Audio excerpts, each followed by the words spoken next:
आज की ये प्रेस कॉन्फ्रेंस एक जॉइंट प्रेस कॉन्फ्रेंस है जिसमें ऑल इंडिया मुस्लिम मजलिस मशावरत, जमात इस्लामी हिंद, जमीयत अहले हदीस, उनके नुमाइंदे यहाँ नहीं पहुँच पाए हैं, वो भी हमारे डेलीगेशन में शामिल थे। ऑल इंडिया मिली काउंसिल और त्रिपुरा से हमारे SIO स्टूडेंट इस्लामिक ऑर्गेनाइजेशन के वहाँ के प्रदेश अध्यक्ष शफीकुर रहमान इस डेलीगेशन में शामिल थे और जमात इस्लामी हिंद आसाम और त्रिपुरा के इंचार्ज नूरुल इस्लाम मज़हर भुइया वो भी इस डेलीगेशन का पार्ट थे। इसी तरह से नॉर्थ ईस्ट अमारत शरिया के ज़िम्मेदार मौलाना फरीदुद्दीन कासमी साहब वो भी इस डेलीगेशन का पार्ट थे। तो ये एक बहुत बड़ा डेलीगेशन और दिल्ली से हम लोग 6 लोग गए थे और वहाँ से और 3-4 लोग शरीक हुए और हमने 3 दिन पूरा वहाँ के जो अफेक्टेड एरियाज़ थे उनका दौरा किया और उन तमाम जगहों को देखा जहाँ मस्जिदों को नुकसान पहुंचाया गया, बिल्कुल रिमोट एरियाज़ में। और वहाँ जो मुस्लिम परिवार थे विक्टिम्स, उनसे हमने बात की और उन गाँवों के जो गैर मुस्लिम ज़िम्मेदार थे, समझदार लोग थे, वहाँ के पंच सरपंच, वो भी, उनसे भी हमारी मुलाकातें रही। और आखिर में हमने अगरतला में 2 नवंबर को एक प्रेस कॉन्फ्रेंस करके वहाँ की घटनाओं के बारे में प्रेस के माध्यम से हमने डिटेल्स को बताया। इस दौरान हमने इस बात की कोशिश की कि वहाँ के CM से हमारी मुलाकात हो ताकि ये सब बातें उनसे भी कही जा सकें और उन्होंने क्या किया है, क्या एक्शन लिया है, उनका क्या व्यू है, वो भी हम जान सकें। यहाँ जाने से पहले ही से हमने उनको एक लेटर के ज़रिए से इत्तला दी थी और कहा था कि हम आपसे मिलेंगे वहाँ आकर, लेकिन हमारी कोशिश के बावजूद बार बार CM की तरफ से ये तो कहा गया कि हम मैनेज कर रहे हैं CM से मुलाकात का, लेकिन आखिरी वक्त तक CM से मुलाकात कंफर्म नहीं हो सकी, जिसका हमें अफसोस है और शायद उनको भी अफसोस करना चाहिए इस बात का कि दिल्ली राजधानी से डेलीगेशन आया और पूरे त्रिपुरा में घूमा और CM जो है उनसे मिलने का वक्त भी नहीं निकाल सके। हालांकि हमने यहाँ आने के बाद पूरी सूरत हाल और पूरी स्थिति को एक लेटर के ज़रिए से कल ही उनको पोस्ट किया है हमने और वो लेटर उनको मिल गया होगा। जो बातें हम उनसे मिलकर कहना चाहते थे वो सब बातें हमने CM त्रिपुरा को लेटर के ज़रिए से हमने लिखी हैं। इसी तरह से हम चाहते थे कि वहाँ के पुलिस के आला अधिकारी DGP से हमारी मुलाकात हो, तो हमने कोशिश की, उनके ऑफिस से बराबर हमारी बात होती रही, लेकिन DGP भी आखिर तक समय नहीं निकाल सके हमसे मुलाकात का। अलबत्ता उनके एक IG का फ़ोन हमारे पास आखिरी वक्त में आया जब वहाँ से हम निकलने वाले थे। उस वक्त उन्होंने कहा कि DGP बिज़ी हैं, उनसे मुलाकात नहीं हो सकती, आप हमसे आकर मिल लीजिए। तो हमने उनका सिर्फ शुक्रिया अदा किया और कहा कि अब जो है काफ़ी देर हो चुकी है और हमें निकलना है। तो बहरहाल ये इसलिए भी बताना ज़रूरी था कि हमारा ये डेलीगेशन त्रिपुरा में हालात का जायज़ा लेने, वहाँ इनके कारणों को जानने, क्यों ये सब हुआ, सरकार का रवैया क्या था, पुलिस का रवैया क्या रहा, कहाँ सरकार और पुलिस नाकाम रही, ये सब जानने की, और कितना लोगों का नुकसान हुआ, क्यों किया गया। अभी हमारे मशावरत के सदर नवेद हामिद साहब ने आपको बहुत सारी डिटेल्स बताई हैं। एक ख़ास बात जो मैं बताना चाहता हूँ वो ये कि इस पूरे मामले में ख़ास तौर से मस्जिदों को निशाना बनाया गया। आम तौर पे जब इस तरह के हमले होते हैं तो लोगों पर हमले होते हैं, घरों पर हमले होते हैं, लेकिन 10-12 दिन तक लगातार रिमोट एरियाज़ में जहाँ मस्जिदें हैं और मुसलमान उसके आसपास नहीं रहते, ऐसी मस्जिदों को एक के बाद एक 10 दिन तक लगातार ये घटनाएं होती रहीं और जैसा कि बताया गया 16 मस्जिदों पर अटैक किए गए, जिनमें से 4 मस्जिदों पर सबसे ज़्यादा नुकसान हुआ। उनको आग लगा दी गई और वो पूरी तरह से एक तरह से डिमोलिश हो गई, दोबारा वो शायद बनानी पड़ेंगी। उनमें से एक मस्जिद वो है जो CRPF के कैंप में थी। CRPF ने खुद वो मस्जिद बनवाई थी। मस्जिद भी, मंदिर भी, गुरुद्वारा भी, तीनों एक कैंपस में मौजूद हैं। और जो शरपसंद और जो इस तरह के लोग हैं नफ़रत फैलाने वाले, इन लोगों ने CRPF की उस मस्जिद को पूरी तरह ख़त्म कर दिया। वहाँ अभी भी बोर्ड लगा हुआ है, established bye CRPF, 92 battalion CRPF। हाँ, तो ये अफसोस की बात है कि CRPF की तरफ से मस्जिद बनाई गई और बाद में जब CRPF का कैंप वहाँ नहीं था तो लोकल्स के उसको हवाले किया गया और वहाँ जुमे की नमाज पाबंदी के साथ होती थी। तो एक बात तो ये नोट करने की है कि मस्जिदों को टारगेट किया गया। आमतौर पे इस तरह के हमलों में जब हमले होते हैं तो लोगों के घरों पर, लोगों पर हमले होते हैं, जान और माल का नुकसान होता है, लेकिन यहाँ पर मस्जिद को टारगेट किया गया। और आप जानते हैं कि मस्जिद का ताल्लुक़ मुसलमान के लिए उससे कितना इमोशनल लगाव होता है। वो अपने लिए कुछ भी बर्दाश्त कर सकता है, लेकिन अगर उसकी इबादत गाह हो और इबादत गाह में जो मज़हबी किताबें, कुरान, दूसरी चीज़ें रखी हैं, उनको अगर कोई बेहुरमती करे, उनका अपमान करे, तो वो उसके लिए बहुत ज़्यादा तकलीफ़ की बात होती। तो ऐसा लगा कि ये ताकतें प्रोवोक करना चाहती हैं, ये ताकतें उकसाना चाहती थी मुसलमानों को, भड़काना चाहती थी कि उसके जवाब में मुसलमान कुछ करें। लेकिन हम मुबारकबाद देते हैं त्रिपुरा के मुसलमानों को कि उन्होंने बहुत हिम्मत से और सब्र के साथ उन्होंने इन चीज़ों को बर्दाश्त किया और वो किसी ऐसे कन्फ्रंटेशन का मौका वहाँ पर नहीं आने दिया। दूसरी बात जो बहुत अहम है हमारी निगाह में वो ये कि इन 8-10 दिनों में जो कुछ होता रहा, वहाँ की सरकार और वहाँ की पुलिस बराबर इस बात को छुपाती रही कि वहाँ कुछ हो रहा है। वहाँ की सरकार और पुलिस बार बार ये कहती रही कि वहाँ सब नॉर्मल है, वहाँ कुछ नहीं हुआ है, और लोग बिला वजह अफवाहें फैला रहे हैं। तो ये बहुत ख़तरनाक बात है कि सरकार उन घटनाओं को सामने आने नहीं देना चाह रही थी और उनको छुपाने की पूरी कोशिश हो रही थी। आखिर 8-10 दिन के बाद सरकार को ये मानना पड़ा कि वहाँ वायलेंस हुआ है। 8-10 दिन तक जो है सरकार यही कहती रही यहाँ सब नॉर्मल है, यहाँ कोई वायलेंस नहीं हुआ है, कोई मस्जिद नहीं जली है, कुछ नहीं हुआ है। और जैसा कि बताया गया कि ये घटनाएं 19 अक्टूबर से शुरू हुई। पहली घटना 19 अक्टूबर को हुई और उसके बाद 26 अक्टूबर को ये जो पानी सागर, जो नॉर्थ त्रिपुरा का ज़िला है,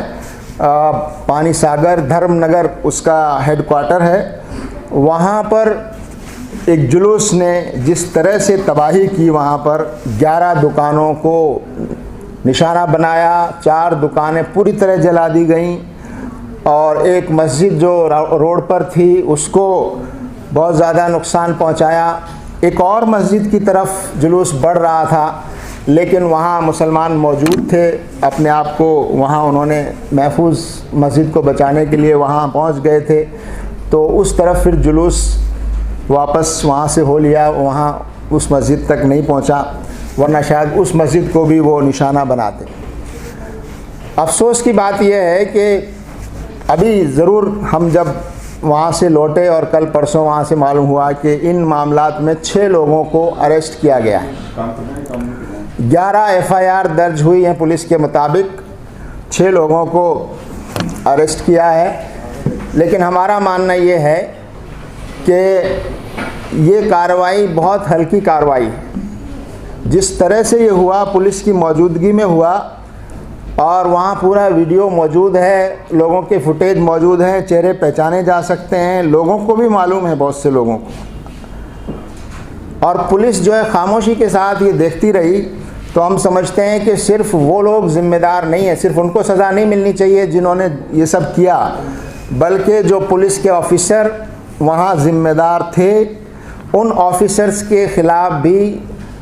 डिपार्टमेंटल इंक्वायरी होनी चाहिए, और जो ज़िम्मेदार दोषी अफसर हैं उन अफसरों के ख़िलाफ़ कार्रवाई होनी चाहिए। ये बात हमने सीएम के लेटर में भी लिखी है, और आपके माध्यम से हम फिर से ये डिमांड दोहराना चाहते हैं कि सिर्फ क्रिमिनल्स पर कार्रवाई ना हो, जो जुलूस ऑर्गेनाइज करने वाले थे उनके ख़िलाफ़ भी हो, जिन्होंने ये घटनाएं अंजाम दी उनके ख़िलाफ़ भी सख्त कार्रवाइयाँ हों, और उन पुलिस अफसरों के ख़िलाफ़ भी कार्रवाइयाँ हों जो पुलिस अफसर वहाँ लॉ एंड ऑर्डर मेंटेन करने के लिए ज़िम्मेदार थे। एक और बात जो हम आपके माध्यम से कहना चाहते हैं, सरकार ने बहुत कम मुआवजे दिए हैं। हम डिमांड करते हैं कि उनको पूरा मुआवजा दिया जाना चाहिए। कई लोगों का 10 लाख 15 लाख का भी नुकसान हुआ है, 18 लाख 20 लाख तक भी, तो उसका पूरा सर्वे करके और वो होना चाहिए नुकसान। दूसरा ये कि हम तमाम मस्जिदें जिनको नुकसान पहुंचाया है उन मस्जिदों को रिपेयर कराने की ज़िम्मेदारी भी सरकार की है, वो सरकार भी कराए। यकीनन हम लोग भी करेंगे और तंजीमें भी करेंगी, लेकिन सरकार की बुनियादी ज़िम्मेदारी है कि वो उनको रिपेयर कराए। एक और बात जो मैं कहना ज़रूरी समझता हूँ वो ये कि ये घटनाएं कोई अचानक नहीं हुई, इसके लिए पूरा माहौल तैयार किया गया, नफ़रत फैलाई गई, हेट कैंपेन चलाई गई, और बांग्लादेश की घटनाओं को बहाना बनाकर पूरे माहौल को ख़राब करने की कोशिश की गई। पुलिस को, इंटेलिजेंस को ये सब बातें मालूम थी, और इस हेट कैंपेन को रोकना चाहिए था, और ये जब नफ़रत फैला रहे थे, माहौल को गर्म कर रहे थे, उस वक्त पुलिस को ऐसे लोगों के ख़िलाफ़ कार्रवाई करनी चाहिए थी। अफसोस की बात यह है कि पुलिस ने उन लोगों के ख़िलाफ़ कार्रवाई करने के बजाय मस्जिदों को नुकसान पहुंचाने और आग लगाने, दुकानों को आग लगाने वालों के ख़िलाफ़ सख्त कार्रवाई करने के बजाय, पुलिस अफसरों को सज़ा देने के बजाय उन्होंने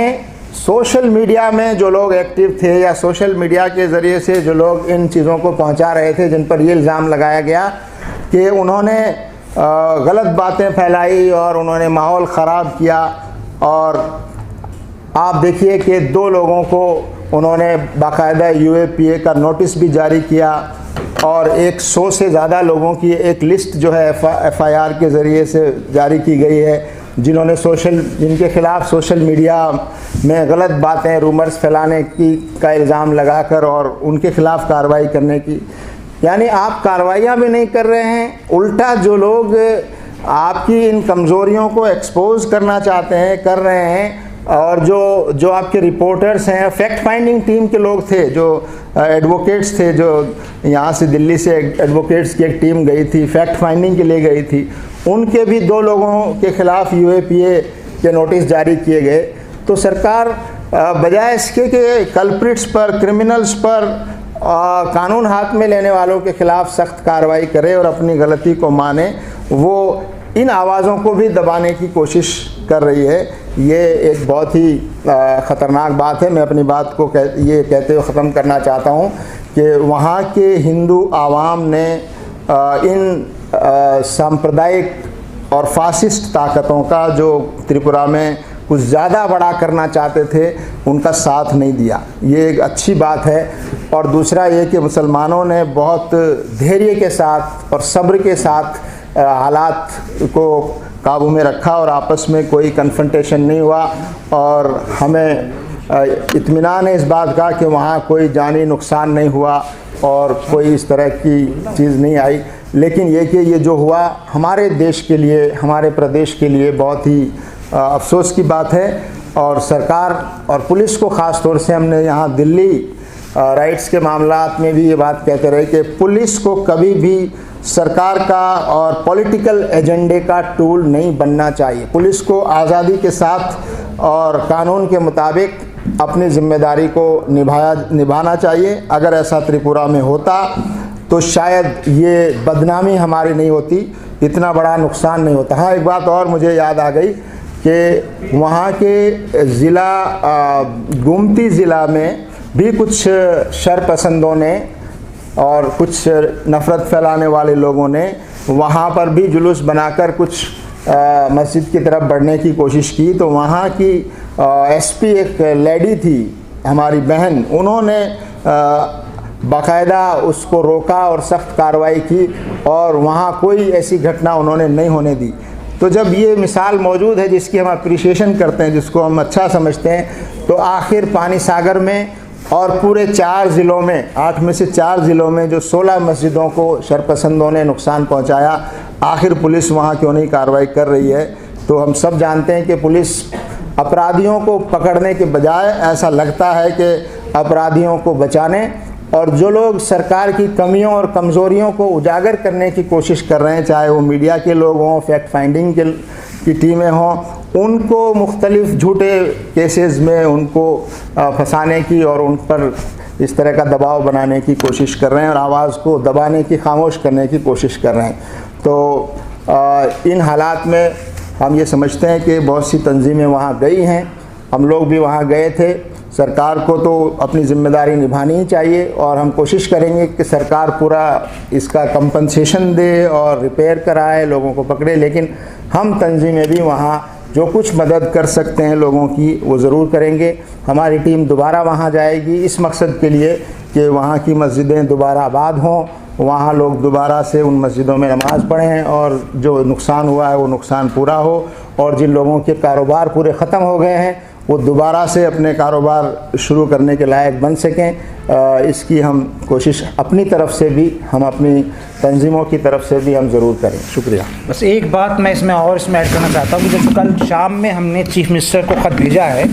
उसके अंदर बहुत वाज़े अल्फाज में we have demanded that the government of Tripura should immediately constitute or order for a judicial inquiry so that the future plans of the hate mongers belonging to VHP and Bajrang Dal and all others who have a vicious agenda can be thwarted in the future. और दूसरी बात हमने उसमें ये बात कही है कि इस कमीशन का मैंडेट ये भी होना चाहिए कि पुलिस का रोल इस पूरे वायलेंस में क्या रहा है, इसकी पूरी तरह इंक्वायरी होनी चाहिए। और तीसरी बात जो हमने उसके अंदर लेटर के अंदर उसमें साफ तौर पे लिखी है वो ये है कि the government should direct the police officers to stop harassing the journalists who are covering the violence of Tripura, and also the members of the fact-finding team. And they should desist from invoking draconian UAPA against civil society. उन्होंने जो 100 लोगों के list बनाई है, सबको उन्होंने धमकी दे रहे हैं कि हम यूएपीए के के तहत उनको हम गिरफ्तार करेंगे। और उसमें 2 जो लोग हैं, उसमें एक अंसार अंदौरी साहब हैं जो ह्यूमन राइट्स एडवोकेट हैं सुप्रीम कोर्ट के, दूसरे एडवोकेट मुकेश हैं जो PUCL से ये वाबस्ता हैं। इन दोनों के ख़िलाफ़ 10 तारीख को वहाँ पर हाजिर होने की और ना हाजिर होने पे UAPA के तहत उनको गिरफ्तार करने की जो धमकी दी है, ये मैं समझता हूँ कि ये फांसीवाद का एक खुली मिसाल है। और ये कानून को बालाए ताक रख कर ये इस तरह की धमकियाँ देकर और इस ड्रैकोनियन लॉ का दुरुपयोग करके ये मैसेज देना चाहते हैं कि कोई भी जो पॉइंट ऑफ डिसेंट है उसको बर्दाश्त नहीं किया जाएगा।